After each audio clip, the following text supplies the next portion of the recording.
आप देख रहे हैं के न्यूज, खबरों का सारथी।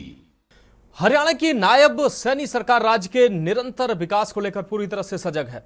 सीएम सैनी इसके लिए हर संभव सक्रियता बनाए हुए हैं। दरअसल अभी हाल ही में केंद्र और हरियाणा के बीच एक एमओयू साइन हुआ है, जिसके तहत गुरुग्राम व फरीदाबाद में वेस्ट टू एनर्जी प्लांट लगेगा। इस मौके पर सीएम सैनी ने कहा कि जल्द दोनों जिलों में हरित कोयला प्लांट स्थापित होगा। ये रिपोर्ट देखिए। केंद्र और हरियाणा के बीच एमओयू साइन। पिछले दिनों केंद्र और हरियाणा सरकार के बीच एक एमओयू साइन किया गया, जिसे काफी अहम माना जा रहा है। इस अवसर पर केंद्रीय ऊर्जा, शहरी विकास और आवास मंत्री मनोहर लाल व मुख्यमंत्री नायब सिंह सैनी मौजूद रहे।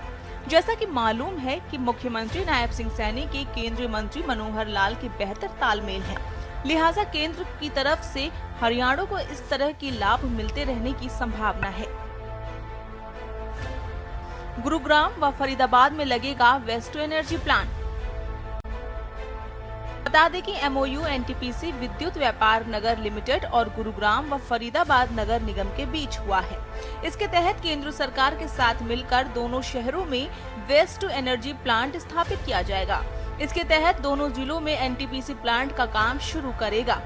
इससे शहर का कूड़ा सही तरीके से निस्तारित हो सकेगा और बिजली की पैदावार भी बढ़ेगी। बताया गया कि वर्तमान में वाराणसी में एनटीपीसी की ओर से 600 टन प्रतिदिन कचरे से वेस्ट टू चारकोल बनाने का प्लांट चल रहा है। हरियाणा में लगने वाले 2 प्लांट भारत में सबसे बड़े होंगे, जहां हर रोज 1500 टन कचरे से चारकोल बनाया जाएगा। उम्मीद की जा रही है कि फरीदाबाद शहर को कूड़े के ढेर से निजात मिल सकती है, क्योंकि यहां देश का सबसे बड़ा वेस्ट टू चारकोल प्लांट लगने जा रहा है। क्या है चारकोल की प्रक्रिया? चारकोल बायोमास है, जो हवा की सीमित आपूर्ति में लकड़ी को जलाकर बनाया जाता है। चारकोल एक बर्तन अवशेष है, जो तब उत्पन्न होता है जब लकड़ी को न्यूनतम ऑक्सीजन की मौजूदगी में खूब गर्म किया जाता है। गर्म होने पर सभी पानी और वाष्पशील घटकों को इससे हटा दिया जाता है। हल्के से कम कार्बन पीछे छोड़ दिया जाता है। सीएम सैनी ने कहा, जल्द स्थापित होगा हरित कोयला प्लांट। इस मौके पर मुख्यमंत्री नायब सिंह सैनी ने बताया कि गुरुग्राम के बंधवाड़ी में और फरीदाबाद के मोठूका में लगभग 500 करोड़ रुपए की लागत से हरित कोयला प्लांट स्थापित किए जाएंगे। उन्होंने कहा कि इन दोनों प्लांटों के लिए गुरुग्राम और फरीदाबाद नगर निगम 20-20 एकड़ जमीन देंगे। एनटीपीसी जल्द ही जमीनों पर कब्जा लेकर प्लांट स्थापित करने की प्रक्रिया शुरू करेगा। ये काम 30 महीने में पूरा होने की संभावना है। ये दोनों प्लांट पूरी तरीके से स्वदेशी तकनीक से बनेंगे। सीएम सैनी ने कहा कि इससे दोनों शहर कचरा मुक्त बनेंगे। भविष्य में शहरों में कचरे के ढेर से भी मुक्ति मिलेगी। शहरी स्थानीय निकाय विभाग के आयुक्त व सचिव विकास गुप्ता ने बताया कि बढ़ते शहरीकरण के दौर में लगातार कचरे का भी बढ़ता जा रहा है, जिसका निस्तारण बड़ी चुनौती बन रहा है। हरियाणा में बिजली सुधारों पर आधारित पुस्तक का विमोचन। आपको बता दें कि एमओयू साइन होने के मौके पर केंद्रीय विद्युत और आवासन एवं शहरी कार्य मंत्री मनोहर लाल ने हरियाणा के पुलिस महानिदेशक शत्रुजीत कपूर द्वारा लिखित पुस्तक वायर्ड फॉर सक्सेस का लोकार्पण भी किया। इस अवसर पर दिल्ली उच्च न्यायालय के न्यायमूर्ति डीके शर्मा वरिष्ठ अतिथि के तौर पर मौजूद रहे।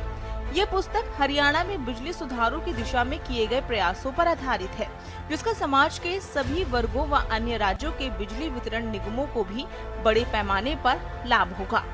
बता दें कि इस अवसर पर मनोहर लाल ने कहा कि हरियाणा में बिजली कंपनियों को घाटे से उबारने और मुनाफे में लाने के लिए 2016 में उदय योजना के तहत व्यापक सुधार के कदम उठाए गए। उनके कुशल नेतृत्व में हरियाणा की दोनों बिजली कंपनियों में निर्धारित लक्ष्य से 2 वर्ष पहले ही लाभ अर्जित कर लिया। बता दें कि नगर निगम फरीदाबाद की आयुक्त ए मोना श्रीनिवास और गुरुग्राम के कमिश्नर नरहरि सिंह बांगड़ और NVVNL की ओर से CEO रेणु नारंग ने MOU पर साइन किए। फरीदाबाद और गुरुग्राम में कूड़ा प्रबंधक को लेकर पुख्ता इंतजाम नहीं है। इसके कारण कई हैं। दरअसल 2017 में चीन की इको ग्रीन कंपनी को कूड़ा निस्तारण का काम सौंपा गया था, लेकिन शहर को कूड़े के ढेर से निजात नहीं मिली। कंपनी को बंधवाड़ी में कूड़ा निस्तारण प्लांट लगाना था, जहां से बिजली पैदा की जाती, लेकिन आज तक प्लांट नहीं लगा। हाँ, कूड़े का पहाड़ यहाँ जरूर खड़ा हो गया है। दोनों जिलों में रोज 1800 टन कूड़ा जनरेट होता है। आधे से ज्यादा कूड़ा बंधवाड़ी पहुँच रहा है, लेकिन 30 से 40% कूड़ा शहरों में ही पड़ा रहता है।